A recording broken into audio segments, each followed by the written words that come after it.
नमस्कार. Raigad medical association Raicon 2020-24. माझं नाव डॉक्टर सलील विजय पाटकर. मी कॅन्सर स्पेशलिस्ट आहे. आम्ही नवी मुंबईमध्ये पनवेलमध्ये सगळ्यात पहिलं कॅन्सरचं ट्रीटमेंट सेंटर चालू केलेलं आणि मी आणि माझ्या 4 मित्रांनी मिळून इंडियन कॅन्सर ट्रीटमेंट सेंटर चालू केलं. याच्यामध्ये आम्ही आता वाशी, पनवेल, कल्याण, डोंबिवली, सायन आणि दादर ह्या सगळ्या जागी आहोत.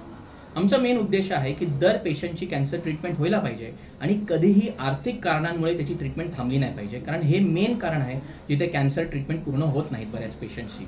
दुसरं, जसं आपल्याला माहिती असेल की सरकारी हॉस्पिटल जसं टाटामध्ये भरपूर वेळ जातो ट्रीटमेंट चालू होण्यामध्ये, तर आमचा दुसरा ऑब्जेक्टिव्ह आहे की दर पेशंटची ट्रीटमेंट लवकरात लवकर चालू झाली पाहिजे. आपण कॅन्सर अँड इकॉनॉमिक चॅलेंज ह्याच्याबद्दल बोलणार आहोत आणि हे दाखवणार आहोत जे आम्ही साबित केलेलं आहे की दर व्यक्तीची कॅन्सर ट्रीटमेंट होऊ शकते.